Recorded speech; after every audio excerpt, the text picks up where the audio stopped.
जिंदगी तो सांप सीढ़ी वाला खेल है। लम्हों ने खता की और सदियों ने सजा पाई। एक लम्हे में गलती होगी और सदियों तक आपको उसकी पीड़ा भोगनी पड़ेगी, और यही कहते रहोगे कि बहुत बड़ी गलती हो गई। तो स्वयं का उद्धार कीजिए। उद्धार करने के लिए क्या करना होगा? नया साल आ गया तो नया बनने का मौका मिल गया,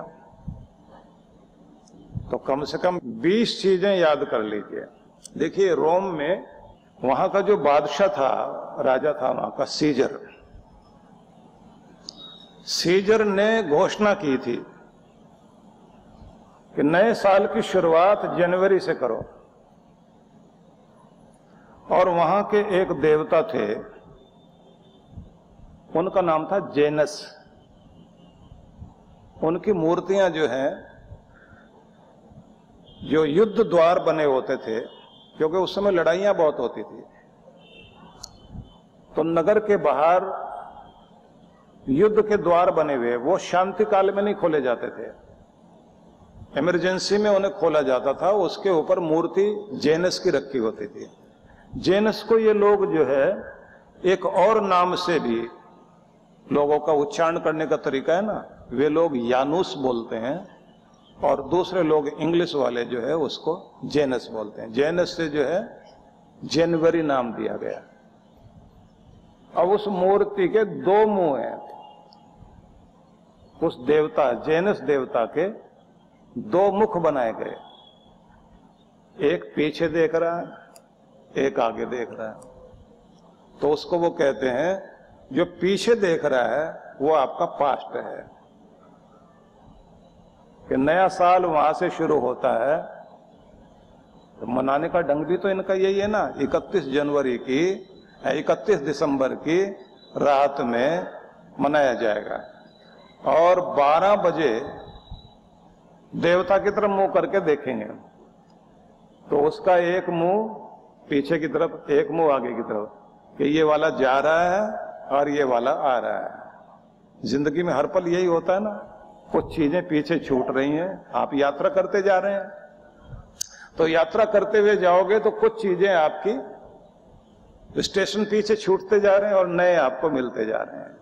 और अगर पुराने कोई पकड़ के बैठे रहोगे तो आगे नहीं जा सकते। तो एक मुंह कहता है कि जो पीछे है ना, वहां की अच्छी चीजें साथ रखो, लेकिन पीछे में पड़े मत रहना, नहीं तो पीछे रह जाओगे। अगर पीछे को याद करते रहे, याद रहना चाहिए कि तुम्हें आगे आगे आगे बढ़ते जाना है, इसलिए मुंह आगे रखो। तो अगर आगे मुंह रखना है तो 20 बातें दिमाग में रख लीजिए। सबसे पहली बात है, जब कहा गया है उद्धरेत आत्मना आत्मानम, स्वयं को पहचानते हुए स्वयं का उद्धार करें, तो पहला पॉइंट आप सबको यहीं से पकड़ना है कि खुद को पहचानिए। नंबर 1,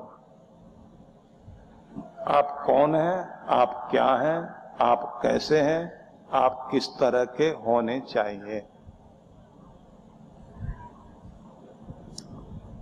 तो ये जरूर देख लें कि कहीं ऐसा तो नहीं कि हम शेर हैं लेकिन भेड़ बकरियों के बीच में रह रहे हैं। शेर को शेर रहना चाहिए। और मजे की बात यह है, टीम कितनी भी आपकी गीदड़ हो, लीडर गीदड़ नहीं होना चाहिए। अगर लीडर गीदड़ है तो काम खराब है। वही फौज होती है, वही लोग होते हैं। लीडर बदलते ही स्थिति बदल जाती है। अगर ऊपर शेर बैठा हुआ है तो नीचे वाले सारे गीदड़ भी शेर हो जाएंगे, और अगर नीचे शेर बैठे हुए हैं टीम में लेकिन ऊपर बैठा हुआ गीदड़, वो उनको सबको डरा डरा के अपने जैसा बना के छोड़ेगा। इसलिए ये याद रख लीजिए, ऊपर गीदड़ नहीं होना चाहिए, शेर होना चाहिए। शेर है तो आप जिंदा दिली से जिएंगे। तो क्या समझना आपको, कहीं ऐसा तो नहीं है हम गीदड़ों के बीच में बैठे हैं, शेर और गीदड़ बनते जा रहे हैं। तो क्या बनना है? शेर बनना है, बहादुर बनना है।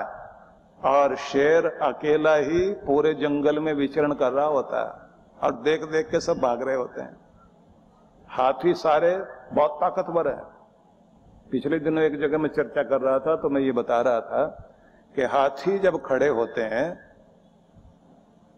रात में सोएंगे तो सारे सोएंगे लेकिन 2 जागे रहते हैं, वो पहरा देंगे।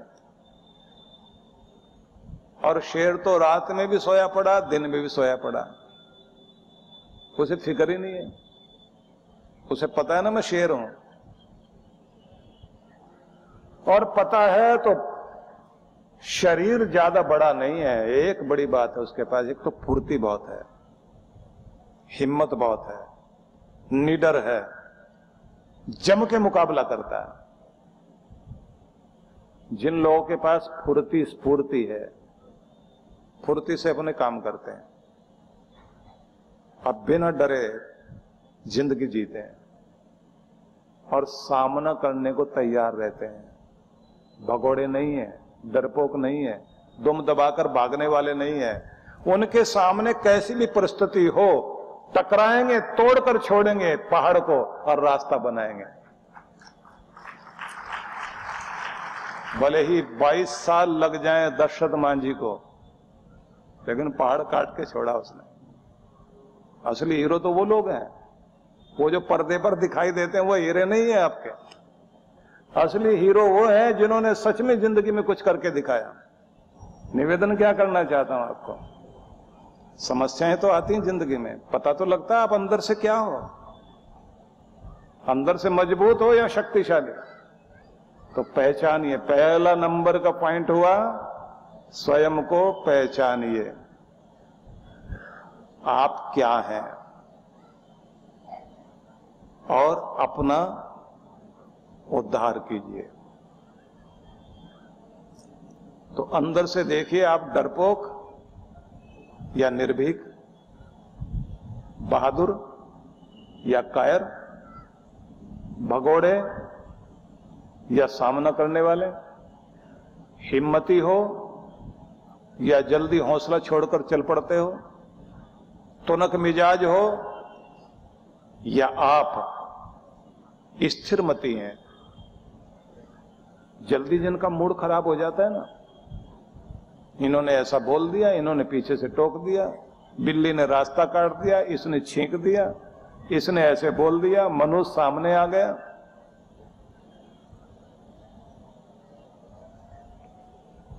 बहुत लोगों के जीवन में ऐसा होता है, किसी को भी कुछ भी मनुष्य मान लेंगे। एक राजा ने अपने मंत्री से कहा, एक बात बताओ, ये मनुष्य होता है क्या कोई? बोले साहब होते होंगे। नहीं, ऐसा कोई आदमी जिसका सुबह सुबह चेहरा देख लें और फिर सारा दिन खराब हो जाए। मंत्री ने कहा कि ऐसी चर्चा तो सुनी जाती है कि कुछ लोग बहुत मनुष्य होते हैं, शक्ल देखो तो सारा दिन ना खाना मिलेगा ना पानी मिलेगा। तो राजा ने कहा तो फिर ऐसा कोई मिलवाओ ना, हमको भी चेक करके देखें कि ऐसा कोई है। तो जो राज्य का सबसे फेमस मनुष्य था उसे ढूंढा गया और उसको रात को सुलाया गया और उससे कहा भैया सुबह सुबह आपने राजा को मिलना है, राजा आपको देखेंगे, हो सकता है इनाम दे दें। सुबह सुबह राजा ने शिकार खेलने जाना था तो पहले वही दिखाई दिया और संयोग ऐसा रहा कि उस दिन राजा शिकार खेलने गया और वो अपने दल से बिछड़ गया। दल उनको ढूंढता रहा, टीम के मेंबर्स, वो अपने टीम के मेंबर्स को ढूंढते रहे। सारा दिन में ना तो पानी पी सके ना खाना खा सके।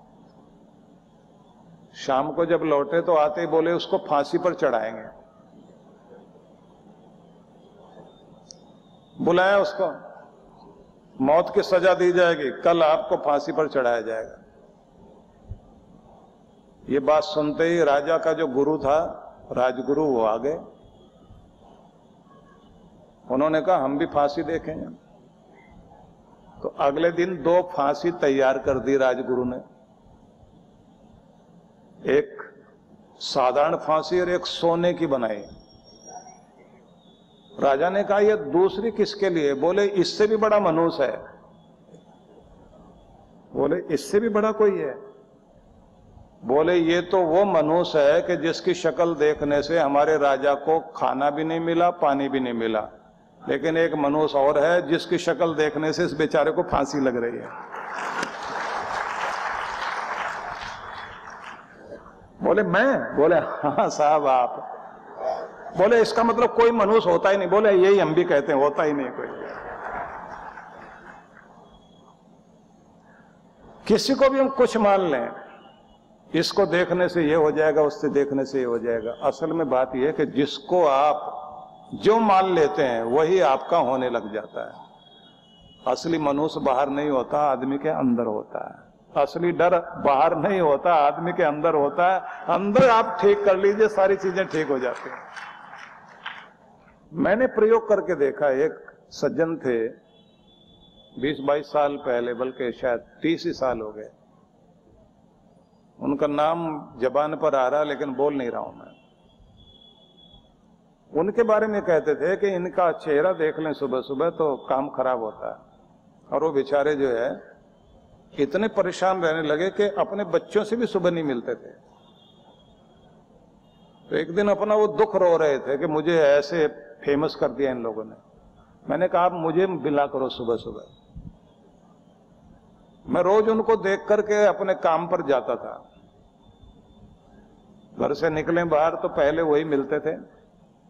कभी ज्यादा टाइम होता था तो मैं उनके लिए चाय मंगवा करके पिलवाता था, क्योंकि चाय के शौकीन थे। और चाय पीते पीते उनकी आंख में आंसू आ जाते थे। बोले आप सुबह सुबह मुझे मिल रहे हैं, मेरे से तो मेरे घर वाले नहीं मिलते। और जब मैं आता था, आते ही उनको फूल देता था और कहता था आपका चेहरा देखने से आज मेरे काम बहुत बने। और सब आकर कहते थे ये सबके लिए मनुष्य है, बस आपके लिए ही बढ़िया है। मैंने कहा ये बेचारा कुछ भी नहीं है। आपने अगर इसको मनुष्य मान लिया तो ये मनुष्य है, और अगर आपने ये मान लिया कि इससे बढ़िया सौभाग्य वाला कोई नहीं है, तो इससे बढ़कर सौभाग्यशाली है भी नहीं कोई। क्योंकि आप अपने अंदर मान्यता रखते हैं, और अब तो इस पर प्रयोग हो रहे हैं। किसी डॉक्टर की दवाई पर आपको विश्वास हो जाए, एक सिद्धांत काम करने लगा आजकल, जिसके बारे में कहते हैं कि एक ग्रुप को दवाइयां दी गई, दूसरे को टैबलेट नाम पर खोखली दवाई दी गई, और कहा गया एक जैसी दवाई दे रहे हैं, बीमारी ठीक हो जाएगी, और दोनों बराबर ही ठीक हो गए। शायद इसको प्लेसिबो थ्योरी ऐसा कुछ नाम दिया जाता है। मैं क्या बताना चाहता हूं आपको कि आप अपने जीवन में कुछ भी विश्वास कर लेंगे, अंदर से जैसे हो जाएंगे वैसे आपकी दुनिया बाहर दिखाई देने लगती है। तो सबसे पहले ये ध्यान रखिए कि आप खुद को पहचानें। कहीं ऐसा तो नहीं है कि आप शेर होकर भी भेड़ बकरियों के बीच में रह रहे हो, उनके बीच में रह रहे हो जो आपको फेल करना चाहते हैं या खुद फेल हैं, जिनकी बातें सुनकर के आप और निराश हो जाते हैं। तो क्या करना है? दूसरों का प्रभाव आप पर नहीं आए, आपका प्रभाव दूसरों पर जाना चाहिए। इतना अपने आप को स्ट्रॉन्ग करो।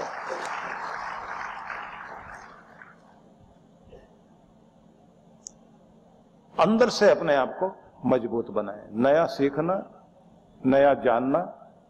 मस्तिष्क नया होगा तो आपकी दुनिया नई हो जाएगी। मस्तिष्क को नया बनाना तो विचार नए। नया सीखिए, नया जानिए, नया पढ़िए। अच्छी किताबें आपके पास होनी चाहिए। अच्छी संगति में बैठिए। अच्छा सुनना भी चाहिए। मुझे इस बात की बहुत खुशी है कि ज्यादातर लोग जो मिलते हैं, बहुत अच्छे पढ़े लिखे लोग, अच्छे ऑफिसर लोग, जब भी यात्रा में मिलते हैं, जब वो कहते हैं कि हम सुनते हैं नोट भी करते हैं, और हमारे जीवन में परिवर्तन आया, तो मुझे इस बात की संतुष्टि मिलती है कि चलिए कुछ लोग तो हैं जो ठीक से आकलन करते भी हैं, लाभ ले रहे हैं,